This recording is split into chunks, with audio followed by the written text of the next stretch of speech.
박미영입니다.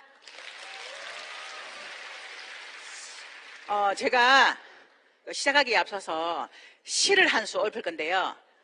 잘 들으셔야 됩니다. 왜냐하면 그 시로 인사를 할 거기 때문입니다. 자세히 보아야 예쁘다. 오래 보아야 사랑스럽다. 너도 그렇다. 네, 나태주 시인의 풀꽃이라는 시인데요. 옆 사람하고 짝을 지어서 인사 한번 하고 시작하겠습니다. 자세히 보니 예쁘네요. 오래 보니 사랑스럽네요. 그게 바로 당신입니다. 네.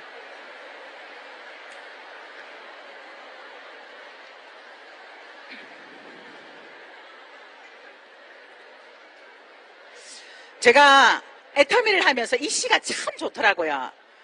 왜냐하면 결국 네트워크 마케팅은 사람과 사람의 관계를 잘 맺어서 사업으로 이루어 나가는 것인데, 내 마음에 들지 않는 사람이라 할지라도 자세히 보고 또 오래 두고 보니까 반드시 장점이 있는 모습이 보이는 게 사람이더라고요. 그래서 이 시가 저는 개인적으로 참 좋더라고요. 어떤 분은 짝지어서 잘 따라 하시고, 어떤 분은 저런 걸 왜 시켜 하시는 분도 계시는데, 그런 분들 오늘 처음 오신 분들이죠? 손 한번 들어봐 주시겠어요? 처음 오신 분들? 네, 많이 오셨네요. 환영합니다. 저도 이런 거 별로 안 좋아해요. 뭐가 막 시키면 별로 안 좋아하는데, 애터미를 하다 보니까 이 분위기에 동화가 되어서 저도 모르게 사회자가 시키고 또 강사가 시키면 잘 따라 해지게 되더라고요. 네트워크 마케팅의 비전에 대해서 말씀드리기에 앞서서 먼저 알아야 될 게 그 시대가 어떻게 달라지고 있는지에 대해서 저는 좀 알아야 된다고 생각합니다. 지금 시대가 아주 빠르게 변화하고 있습니다. 혹시 지금 우리가 살고 있는 이 시대가 어떤 시대인지 알고 계시나요? 네, 4차 산업혁명이라고 이렇게 얘기를 합니다. 4차 산업혁명이라고 한다면 1차, 2차, 3차도 있었다는 얘기겠죠. 인류의 역사를 보면 농경시대를 지나서 1차 산업혁명이 생기기 시작했던 때가 그때 경상도라 증기 맞나요? 증기. 이 경상도 사람들이 발음이 잘 안 돼요. 그 증기기관의 발달로 인해서 기계화가 생기게 된 기계화 혁명이 일어나면서 그걸 1차 산업혁명이라고 이름을 지었습니다. 그러다가 2차 산업혁명의 시대는요, 전기가 아닌 전기와 에너지 기관으로 인해서 대량 생산이 가능해졌던 시대가 2차 산업혁명 시대였습니다. 1차 산업혁명과 2차 산업혁명을 거치고 오면서 많은 분들이 똑똑해야, 공부를 잘해야만 부자로 살 수 있다라고 그렇게 많이들 얘기하셨고, 진짜 실제적으로 똑똑했던 분들이 이 산업혁명을 이끌고 가셨습니다. 그런데요, 3차 산업혁명이 시작되면서 이제는 똑똑하다고 해서 부자가 되는 시대가 이제는 아니게 되었습니다. 3차 산업혁명 시대는요, 컴퓨터와 인터넷의 발달로 지식 정보화가 아주 활발하게 이루어졌던 것이 바로 3차 산업혁명 시대였습니다. 그런데 이제 4차 산업혁명 시대가 왔습니다.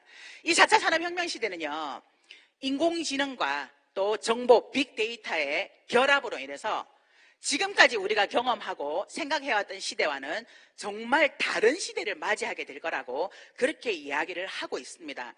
2016년도에 스위스의 다보스 포럼에서 클라우스 슈밥이라고 하는 세계 경제학자가 이 4차 산업혁명을 발표하면서 4차 산업혁명의 시대에는 지금까지 인류가 지내왔던 것하고는 너무나 다른 완전히 새로운 시대가 도래하게 될 것이다. 이 4차 산업혁명 시대는 그 변화에 빠르게 적응하면서 따라가는 사람과 그렇지 않고 주저앉아 있는 사람, 이 두 부류만 있을 뿐이다. 그래서 빨리 이 빠른 변화에 적응해야 된다라고 그렇게 말씀을 하시는 걸 제가 보았습니다. 수개월 전에요, 작년이었던가, 그때 KBS에서 다큐멘터리로 4차 산업혁명에 대한 이해를 돕기 위한 다큐멘터리를 한 걸 제가 언뜻 본 기억이 있습니다. 그때 제가 4차 산업혁명이 저런 시대구나. 그런데 만일에 내가 애터미를 하지 않았더라면 아마 굉장히 막막했을 텐데 이제는 제가 애터미를 통해서 경제적인 자유함을 누리면서 살고 있다 보니까 그 모습이 아주 신기하기도 하고요. 생각보다 빨리 오겠구나라는 생각이 들었어요. 거기는 어떤 장면이었냐면요, 아침에 일어나서 버튼을 하나 딱 누르니까 이 집에 모든 공기가 정화가 되는 거예요. 그리고 또 버튼 하나를 딱 누르니까 오늘의 날씨를 이야기하고 있고요. 그리고 3D 프린터기를 통해서 구두를 제작하고 또 옷을 만들어서 그날에 맞는 패션으로 맞춰서 입고 나가고요. 그리고 또 터치 하나 하니까 내 앞에 자동차가 쓱 왔어. 그런데 운전자가 없네요. 자율주행 시스템이죠. 그래서 그곳에 앉아서 회사로 출근을 하면서 신문을 읽고 커피를 마시면서 이제는 곰곰이 생각에 잠기는 그런 모습이었습니다. 그런데요, 어떤 기업에는 발빠르게 똑같이 생긴 사람들이 아주 발빠르게 일을 하고 있는데 조용히, 그런데 굉장히 빠르게 무슨 두뇌로 서로 정보를 교환해가면서 아주 빠르게 일을 하는 모습이 보였어요. 그게 사람이 아니라 로봇이었던 거예요. 로봇들이 자기네들끼리 정보를 교환하면서 아주 빠르게 일을 해나가고 있는데요. 그 기업 현장의 바깥에는 수많은 사람들이 몰려와서 피켓을 들고 시위를 하고 있더라고요. 어떤 시위일까요? 내 일자리를 빼앗아간 로봇들은 물러가라.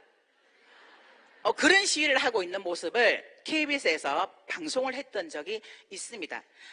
4차 산업혁명이라고 하면 많은 키워드들이 떠오릅니다. 4차 산업혁명 시대에는 인공지능, 빅데이터, 사물인터넷, 드론, 로봇, 또 3D 프린터, 기타 등등 이런 키워드들이 많이 있습니다. 그런데 이 4차 산업혁명이라는 게 멀리 있는 것이 아니라 이미 우리 일상생활에 가까이에 다가와 있다는 거예요. 최근에 소비자들이요, 너무나 친절한 직원들을 오히려 불편해한다라는 그런 기사가 났더라고요. 무슨 소리일까요? 저도 그걸 읽으면서 공감을 했습니다. 소비자들이 오프라인 매장에 가서 내가 필요한 물건들을 사려고 하는데 그곳에 있는 직원이 너무나 친절하다라는 거예요. 어서 오세요 고객님, 뭐가 필요하신가요? 뭘 도와드릴까요? 그게 귀찮다라는 거예요.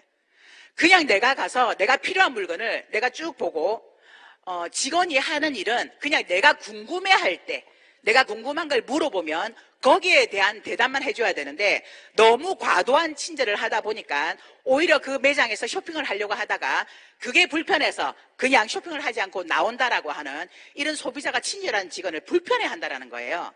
이게 바로 4차 산업혁명 시대에 있게 될, 그래서 기업들이 이제는 직원을 고용하는 것이 아니라 로봇이나 또는 태블릿 PC를 통해서 고객이 궁금해하는 것만 터치를 하면 거기에 대해서만 정보를 제공하는 그런 시스템으로 바꾸려고 한다는 그런 기사였습니다. 또 대형 할인마트에 가면요, 저희 동네는 이미 도입이 됐더라고요. 가니까 무인 계산대가 생겨서 이제는 캐셔를 통해서 계산하지 않고 제가 직접 바코드를 찍고 신용카드를 집어넣고 계산을 하는 그런 무인 계산대가 이미 생겼습니다. 이러다 보니까 우리 생활 곳곳에 이제는 4차 산업혁명으로 인한 수많은 변화들이 있게 될 거라는 겁니다. 이 자리에 많은 직업군을 갖고 계신 분들이 계실 겁니다. 그렇죠? 그런데 현재 우리가 하고 있는 이런 직업들이 앞으로는, 미래에는 사라지게 된다는 거예요. 가장 먼저 사라질 직업이 보험업이라고 합니다.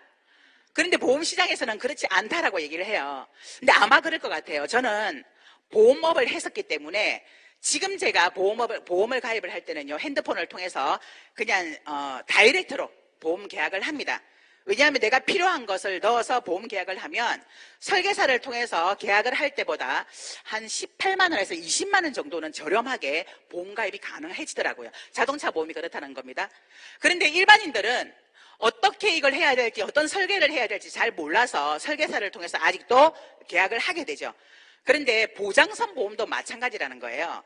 아마 금융통합으로 인해서 이제는 내가 가입한 보험이 어디에 어떤 보장으로 되어 있는지를 분석해주는, 그냥 컴퓨터로 아니면 핸드폰으로 나라는 것만 인지가 된다라고 한다면 나의 보장에 대해서 전부 분석을 해서 부족한 게 뭔지, 과한 게 뭔지를 토탈로 분석해서 이 부분이 부족합니다라고 해서 그것을 가입할 수 있는 그런 시대가 곧 오지 않을까, 이런 생각이 들더라고요. 금융통합 아마 멀지 않아 올 거라고 생각합니다. 왜냐하면 저는 몇 년 전에 그걸 경험을 했거든요. 지금은 저희 딸아이가 대학을 졸업을 했습니다. 그런데 저희 딸아이가 대학교 2학년 때요, 저희 집에 와서 저에게 이렇게 얘기를 하더라고요. 엄마, 나 이번부터 장학금 받아요. 그래서 제가 야, 우리 딸 대단하다 그랬더니, 근데 엄마, 그게 공부로 해서 받는 게 아니라 우리 집 도대체 뭐예요? 학교에서 우리 집의 자산과 부채를 다 알고 우리 집의 자산이 마이너스라 국가에서 국가장학금을 지급을 했다라는 거예요. 그런데 저희가 살고 있는 집은 부산에서 꽤 알아주는 고급 아파트입니다. 그래서 저희 딸아이가 처음에 학교를 들어갔을 때 교수님이 저희 딸한테 그렇게 얘기를 했대요. 너는 알바할 생각 하지 말고 공부를 부지런히 해라. 그리고 자격증을 많이 따라. 이렇게 말씀을 하셨대요. 그런데 그 교수님이 2학년이 되어서 장학금, 국가장학금을 타는 걸 보고 너 알바해라. 그렇게 얘기를 하셨다라는 거예요. 그러니까 저희 딸아이가 우리 집의 재산이 마이너스라 국가장학금을 받고 있다. 그래서 대학교를 국가장학금을 받고 대학을 다녔습니다. 그런데 지금은요, 피타가 팠습니다.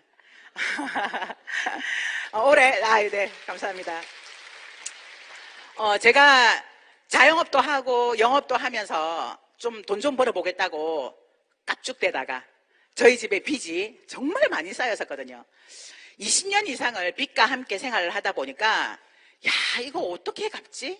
아무리 생각을 해도 갚을 길이 없더라고요. 그랬는데 이 애터미를 통해서 8년 만에 제가 갖고 있던 모든 부채를 해결을 했습니다. 물론 네 감사합니다. 저희 딸아이가 애석하게도 대학교를 졸업하고 난 다음에 빚을 갚아서 국가장학금은 받고 다녔습니다. 이렇게 금융통합이 되고 있다는 거예요.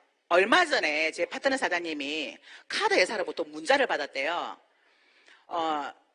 카드 한도가 1,000만 원이 넘는 카드 한도가 6개월 후에는 100만 원으로 떨어진다는 거예요. 그래서 뭐야? 나 카드 연체도 안 시켰는데 내가 얼마나 카드 대금을 꼬박꼬박 잘 납입을 하고 있는데, 그리고는 전화를 했더니 금융통합으로 인해서 각 개인의 집에 자산과 부채를 가지고 또 소득을 가지고 이 정도의 한도까지만 허용이 된다는 거예요. 그래서 이제는 막무가내로 무한대로 카드값을 잘 갚는다고 해서 한도를 올려주지 않고요. 통합을 해서 그 집의 자산과 부채를 가지고 거기에 맞는 그 정도의 금액만을 설정을 해서 카드 한도를 매긴다는 거예요. 시작에 불과합니다. 이게 시작에 불과하다면 앞으로 어떤 일이 벌어지게 될지 상상도 하지 못할 만큼 굉장히 빠르게 변화를 한다는 거예요. 그래서 내가 갖고 있는 직업이 언제까지 갈 건지에 대해서, 안전하다는 것에 대해서 장담하지 못하는 시대가 바로 4차 산업혁명 시대라는 거예요. 제가 여러분들을 협박하는 것이 아닙니다. 그러면 앞으로 더 새롭게 있게 될 수많은 직업들도 생기게 될 텐데요. 우리 세대에서 도대체 어떤 새로운 직업을 내가 할 수 있을까? 새로운 직업을 선택하기에는 이미 저희 세대의 나이가 이제는 새로운 것을 선택해서 직업으로 삼을 만큼의 그런 나이는 아니라는 거예요. 그렇다고 한다면 도대체 과연 뭘 먹고 살까? 우리나라의 베이비 부머 세대가 약 700만 정도가 된다라고 하고요. 취업을 하지 못한 청년 실업자가 43만 5천 명이나 됩니다. 저희 딸아이가 올해 대학을 졸업하고 6개월을 쉬고 6개월을 놀다가 6개월 후에 취업을 하겠다라고 하더라고요. 그동안 너무나 공부를 했기 때문에 6개월 정도는 쉬어도 된다라는 거예요. 근데 그건 핑계에 불과한 거고요. 사실은 취업할 곳이 마땅치 않습니다. 그런데요, 제가 저희 딸아이를 그냥 제 센터의 사무실에 사무직으로 그냥 취직을 시켜버렸어요. 저희 딸아이 월급을 주고. 그런데 친구들이 너무나 부러워한다는 거예요. 취직을 한 친구들이 극한 스트레스로 인해서 정말 잠을 제대로 자지 못하고 이 사회생활에 오히려 두려움을 겪고 있는데, 너는 엄마가 주는 월급으로 거기에 편한 시간대에 10시부터 4시까지 근무를 하거든요. 그 시간이 너무나 부럽다라고 하면서 너 정말 부럽다. 너희 엄마한테 나도 얘기 좀 해주라. 이렇게 얘기를 한다라는 거예요. 이런 뭘 해서 먹고 살아야 될지 모르는 이런 시대를 살고 있고요. 이미 은퇴가 시작되었고 이미 은퇴를 하신 분들이 찾는 곳이 자영업입니다. 경험이 없기 때문에 직접 자영업을 하지는 못하고요. 프랜차이즈를 계약을 해서 프랜차이즈 자영업을 하고 있지만 이미 이제는 이 프랜차이즈 자영업조차도 포화 상태에 이르렀고요. 얼마 전에 나온 언론 보도에 의하면 우리나라에 10군데의 자영업이 새로 생기면서 9군데가 문을 닫고 있다고 합니다. 그래서 내가 받은 퇴직금으로 앞으로 살 날은 30년, 40년, 50년을 더 살아야 되는데 살 날이 많다 보니까 일을 취업할 때는 없고 그러면 받은 퇴직금으로 자영업을 하는 곳에 투자를 해서 자영업을 시도해보지만 만일에 실패한다면, 그리고 실패할 수밖에 없는 이런 사회 현상 때문에 내가 받은 퇴직금을 다 날려버리다 보니까 나의 노후가 준비되지 않아서 불안한 노후를 맞이하는 이런 분들이 너무나 많다라는 거예요. 그러다 보니까 이제는 네트워크 마케팅의 산업에 대해서 새로운 화두로 떠오르고 있습니다. 우리의 생각과 우리의 고정관념으로 네트워크 마케팅이라고 하면 절대로 하면 안 되는 일, 아무나 하는 일 아닌 거, 피해주는 일, 이렇게 인식되어 있던 것이 이제는 긍정적으로 검토가 되어지면서 이 네트워크 마케팅 업계에 베이비 부머 세대들과 청년 실업자들이 이제는 문을 두드리고 있는 그런 시대가 바로 이 시대라는 거예요. 그렇다고 한다면 네트워크 마케팅은 과연 비전이 있을까? 네트워크 마케팅은 아무나 하는 거 아니라는데 나도 과연 할 수 있을까? 이런 생각이 드시죠? 그런데요, 네트워크 마케팅을 제대로 아시면 아마 그런 생각은 내려놓게 되실 겁니다. 네트워크 마케팅은 뭘까요? 네트워크 마케팅은 유통구조의 변화입니다. 유통을 변화시킨 그런 시스템이라는 거죠. 어떻게 변화시켰냐 하면요, 예전에는 공장에서 생산자가 물건을 만들면 광고비가 들어가잖아요. 광고를 하죠. 광고비를 내고, 그리고 어디를 두죠? 총판에 줍니다. 그리고 총판에서 대리점, 그리고 대리점에서 소매점, 그리고 소비자에게 전달이 되었습니다. 그러다 보니까 원가가 200원짜리 정도를 이런 중간 유통을 거치다 보니 소비자는 1,000원에 물건을 구매를 하게 되었던 거죠. 그러다가 새롭게 생긴 유통 형태가 있습니다. 그 새롭게 생긴 유통 형태는요, 똑같이 공장에서 원가를 200원으로 해서 광고비를 내고 대형 할인마트, 또 뭐가 있죠? TV 홈쇼핑, 또 뭐 있죠? 인터넷 쇼핑. 자, 유통구조를 줄인 거죠. 줄이다 보니까 소비자에게 좀 더 싸게 공급을 했습니다. 약 800원 정도, 700원에서 800원 정도 싸게 공급을 하다 보니까 많은 소비자들이 이곳으로 몰려서 쇼핑을 하게 됐다는 거예요. 그런데 네트워크 마케팅은 공장에서 똑같이 200원의 물건을 만들어내지만 광고를 하지 않습니다. 광고비가 없습니다. 또 이런 중간 유통도 없습니다. 그리고 관리비도 없어요. 없고 바로 소비자에게 물건을 공급을 하는 거죠. 그런데 이 소비자는 그냥 소비자가 아니라 회원 소비자입니다. 회원 소비자. 이 회원 소비자가 물건을 써서 정말 좋고 싸다라는 생각이 들었을 때 판매를 하나요? 영업을 하나요? 그렇지 않아요. 네트워크 마케팅은 판매나 영업이 아닙니다. 왜? 남기는 게 없기 때문이죠. 내가 제품을 써보고 이 제품이 정말 좋고 싸다라는 생각이 들었을 때 또 다른 회원 소비자에게 소개를 하는 겁니다. 이 회원 소비자가 자기도 써보고 정말 좋고 싸다라는 생각이 들었을 때 또 다른 회원에게, 또 다른 소비자에게 전달을 하는, 이렇게 소개를 해나가는 방식입니다. 소개를 했을 때 내가 했던 그 광고비 또는 로열티를 회사로부터 지급받게 되는 이 로열티나 또는 광고비를 돌려받게 되는 형태예요. 자, 피해가 있나요? 없어요. 그런데 이걸 돈을 벌 목적으로 다른 형태로 이걸 해버리다 보니까 피해를 낳게 되는 그런 일들이 많아지다 보니까 고정관념이 생겨버린 거예요. 그래서 네트워크 마케팅이라는 건 유통구조의 변화이고요. 또 기존의 유통 방식은 누군가가 그 물건을 판매를 하거나 영업을 했던 방식으로 소득을 받아갔기 때문에 판매원이 따로 있었지만 네트워크 마케팅은요, 소비자가 곧 판매원 또는 사업자라는 이름을 하다 보니까 이게 잘 이해가 안 되는 거예요. 기존의 유통하고 너무나 많이 다르다 보니까. 그런데 이게 바로 네트워크 마케팅입니다.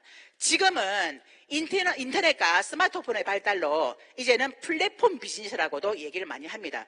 플랫폼 비즈니스가 뭐냐면요, 이 플랫폼 비즈니스라는 것은 사업자가, 공급자가 네트워크를 만들어 놓고요, 거기에 많은 사람들이 그곳에 와서 시간과 공간의 제약을 받지 않고 본인 나름대로 사업 활동을 할 수 있도록 만들어주는 그 기반이 바로 플랫폼 비즈니스라고 합니다. 좀 더 쉽게 이해를 한다면 여러분들이 현재 사용하고 계시는 핸드폰에서 사용하고 계시는 카카오톡, 카카오 스토리 아시죠? 그래서 네이버 뭐 또는 구글 이런 게 바로 플랫폼입니다. 플랫폼은요 반드시 데이터와 사람이 모이는 곳입니다. 데이터와 사람이 모이는 곳에서 이게 플랫폼 비즈니스가 형성이 되는 거죠. 그런데 다음이나 네이버가 플랫폼을 만들어 놓고 거기에 많은 사업자도 있고 소비자도 있죠. 사업자라고 한다면 그 카카오에 등록을 해서 물건을 판매하는 사람을 사업자라고 하고요. 그곳에서 우리는 소비가 이루어지잖아요. 그런데 우리는 플랫폼을 이용을 하는 것이지 그 플랫폼으로 인해서 비즈니스를 하지 않습니다. 그렇죠? 그런데 이 플랫폼 비즈니스는 소비자도 바로 비즈니스 활동을 할 수 있다는 거예요. 다음이 카카오를 통해서 플랫폼 비즈니스를 만들었지만 여기에 소비자들은 소득이 발생되지 않습니다. 그러나 네트워크 마케팅은요, 네트워크 마케팅이라는 이 플랫폼을 만들어 놓으면 이 네트워크 마케팅은 생산자로부터 물건을 공급받아서 소비자에게 전달해주는 이런 방식인데요. 이 소비자가 수많은 소비자에게 전달을 하고 또 회사로부터 소득을 발생시키는 일을 받고 있기 때문에 플랫폼 비즈니스라고 하면 네트워크 마케팅에서는 소비자 또한 소득을 발생시킬 수 있는 것이 바로 이 플랫폼 비즈니스입니다. 플랫폼 비즈니스는요, 시간과 공간의 제약을 받고 있지 않기 때문에 핸드폰 하나로 모든 비즈니스 업무가 가능한 것이 바로 이 플랫폼 비즈니스예요. 이게 피해가 없다라는 거예요. 그래서 네트워크 마케팅은요, 기존에 그걸 뭐라 그러죠? 자영업이 아니라 세일즈맨, 프로 세일즈맨하고는 다른 개념입니다. 저도 책 영업도 했고요, 보험 영업도 했지만 프로 세일즈맨은 아니었습니다. 그냥 교육에 의해서 그 상품이 가치가 있다라고 생각이 될 때 제가 그 가치를 소비자에게 교육을 하고 계약을 했던 그런 사람이었기 때문에 세일즈를 통해서는 제가 큰 돈을 벌어보지는 못했습니다. 그냥 평균적으로 300에서 400만 원 정도의 소득을 받아가는 그런 사람이었는데 네트워크 마케팅은요, 프로 세일즈맨이 하는 것처럼 그런 영업이 아니라는 거예요. 만일에 그런 분이 와서 네트워크 마케팅을 한다면 좀 더 속도는 빠르겠죠. 그러나 네트워크 마케팅은 프로 세일즈맨을 양성시키는 곳이 아니라 보통 사람들이 와서 사업을 하는 겁니다. 여러분들은 특별한 특수 프로 세일즈맨이신가요? 아니면은 보통 사람들이신가요? 네, 보통 사람들이시죠. 저도 보통 사람입니다. 보통 사람은 세일을 잘 하지 못합니다. 누군가에게 물건을 잘 판매도 못하고요. 누군가에게 잘 설명을 해서 매달 큰 소득을 올리는 그런 일을 하기가 어렵습니다. 그러다 보니까 나는 물건 파는 일을 잘 못해 라고 하면서 그 일을 접게 되는 거고요. 또 처음에는 먹고 살아야 되는 것 때문에 세일즈를 시작을 했다가 내가 알고 있는 주변 인맥들에게 물건을 다 판 다음에 그 다음 새로운 사람들을 매월 개척을 해서 매출을 올려야 되다 보니까 자신 없어서 그만두게 되는 그런 일들이 굉장히 많다라는 거예요. 그러나 네트워크 마케팅은 내가 물건을 써보고 정말 좋다라는 생각이 들었을 때 또 다른 소비자에게 소개하는 형태, 그리고 그 소비자가 나도 물건을 써보고 정말 좋다라는 생각이 들었을 때 또 다른 사람들에게 소개하는 이런 일들을 무한 연쇄 반복적으로 행하게 되면 소개가 일어나고 또는 재구매가 일어나면서 나로부터 시작한 소비자 그룹이 아주 많이 형성하게 된다는 거예요. 한번 소비자 그룹이 만들어지게 되면 그 소득은 매년 배가의 법칙으로, 승수의 법칙으로 나에게 소득으로 만들어준다는 겁니다. 자, 그렇다고 한다면요, 이 소비자를 만드는 시간 동안 그러니까 일정한 소득이 발생될 동안 시간이 걸릴까요? 빠르게 될까요? 시간이 걸리죠. 왜냐하면 나로부터 시작해는 형성된 소비자 그룹이 있어야 되니까. 소비자 그룹을 만드는 데는 꽤 많은 시간이 걸립니다. 네트워크 마케팅은요, 경험 없어도 됩니다. 나는 네트워크 한 번도 하지 못해서 오히려 그런 분들이 훨씬 잘합니다. 왜냐하면 네트워크 마케팅을 해본 경험이 없다 보니까 이곳에서 알려주는 대로 잘 따라하다 보니까 오히려 그런 분들이 훨씬 더 빠르게 성장을 하더라는 거예요. 그래서 경험 없어도 할 수 있는 일입니다. 자본 필요 없습니다. 내가 활동할 수 있는 경비와 또 내가 물건을 사서 쓸 수 있을 정도의 생활비만으로도 충분히 사업을 진행할 수 있는 것이 바로 네트워크 마케팅입니다. 그래서 자본이 없어도 경험이 없어도 또는 점포가 없어도 할 수 있는 일이 바로 네트워크 마케팅이라는 거예요. 그런데 네트워크 마케팅은 반드시 시간이 필요합니다. 소비자 그룹을 만드는 시간이 필요하고요. 내가 소비자 그룹에게 제품을 소개하고 그 사람들이 또 다른 사람을 소개하고 또 다른 사람을 소개해서 이게 연쇄적으로 소개가 일어날 수 있도록 만드는 데는 반드시 시간이 필요하다는 거예요.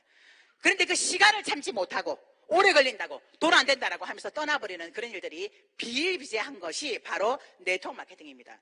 그러나 네트워크 마케팅의 개념을 정확하고 제대로만 알고 있다면 내가 하고 있는 이 일이 언제쯤 나에게 소득이 주어질 거고 또 그 소득이 만들어진다면 이제는 이 소득이 배가로 계속해서 더 많은 소득으로 주어지게 될 거라는 걸 알고 시작하는 것이기 때문에 흔들림 없이 네트워크 마케팅을 할 수 있게 된다는 거예요. 이렇듯 이 네트워크 마케팅은요, 시간을 필요로 합니다. 네트워크 마케팅을 표현한 것이 바로 파이프라인 우화라고 하는데요. 파이프라인을 만들었을 때 내가 노동소득을 하지 않아도 내가 내 몸으로 일을 하지 않아도 돈을 벌지 않아도 이 소득이 끊임없이 나오는 게 바로 파이프라인 우화입니다. 여러분들이 파이프라인을 만드는 데는 시간이 걸린다는 것을 아실 겁니다. 그죠? 만일에 급하게 파이프라인을 만든다면 어떻게 될까요? 비바람에 무너질 겁니다. 이 파이프라인은요, 노동소득을 하는 사람이 그 노동소득이 너무나 힘들어서 수도꼭지를 틀기만 한다면 그 파이프를 통해서 물이 콸콸콸 쏟아져 나오는, 그래서 마르지 않는 샘물처럼 솟아나오는 그런 소득을 만들기 위해서 파이프라인을 만든다는 의미로 네트워크 마케팅을 하면 파이프라인 우화가 생각나게끔 하는 것이 바로 이 네트워크 마케팅입니다. 그래서 네트워크 마케팅은 단숨에 내가 빨리 돈을 버는 것이 중요한 것이 아니라 튼튼한, 단단한 어떤 비바람에도 무너지지 않는 파이프를 잘 연결해서 만들어 놓는 것이 아주 중요한 기초 작업이라는 거죠. 그래서 이 네트워크 마케팅은 비전이 있고요. 정말 많은 분들에게 또 다른 어떤 소득을 만들어줄 수 있는 그런 대안이 될 수 있다고 저는 생각합니다. 네트워크 마케팅이 특별한 사람이 아니라 평범한 보통 사람이 할 수 있는 일이라고 한다면 여기에 앉아 계신 거의 모든 분들이 네트워크 마케팅을 저는 할 수 있다고 생각합니다. 네트워크 마케팅은요, 특별한 능력이 필요 없습니다. 그냥 내가 세수해보고 머리 감아보고 또는 건강식품을 먹어보고 이게 정말 좋다, 내가 우리 집에서 쓰고 있던 제품보다 훨씬 좋다라는 생각이 들었을 때 또 다른 내 주변의 사람들에게, 가족에게, 친구에게 내가 쓴 이 제품이 정말 좋으니까 너도 한번 바꿔서 써봐, 이걸 자랑하는 일이 바로 네트워크 마케팅이라는 거예요. 그런데 시간이 걸린다라는 거죠. 제가 이 애터미 사업을 8년 하고 지금 한 3개월째 되었는데요. 저는 15년 동안 그냥 한 게 아니라 정말 열심히 살았습니다. 어린아이를 어린이집에다 맡겨놓고 나와서 일을 했기 때문에 그냥 대충 할 수가 없었어요. 우리 아이에게 미안해서. 그래서 저에게 주어진 시간에는 정말 열심히 고객을 만났고 고객 관리를 했고 고객에게 다가가서 가치를 부여하고 제품을 설명하고 그리고 계약을 해서 돈을 벌었던 그런 일들을 했었습니다.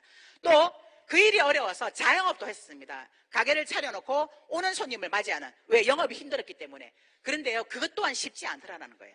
그런데 제가 애터미라는 이 도구 하나 바꿨을 뿐인데 이 애터미는 저에게 8년이라는 이 짧은 시간 안에 시간의 자유와 경제적인 자유를 누릴 수 있도록 만들어 주었다는 겁니다. 그래서 이 네트워크 마케팅을 그냥 예전 나의 어떤 고정관념으로 무조건 싫다라고 하지 마시고 제대로 잘 들어보시기 바라고요. 그렇다면 어떤 회사를 선택할 건지는 저 다음에 나오실 회사 소개를 해주실 강사님을 통해서 들으시면 되고요. 잠깐 네트워크 마케팅에 대한 직접 판매 공제조합에서 만든 영상이 있는데 그 영상이 1분 30초짜리인데요. 그 영상을 듣고 제 강의는 끝내도록 하겠습니다. 네, 이상 마치도록 하겠습니다. 감사합니다.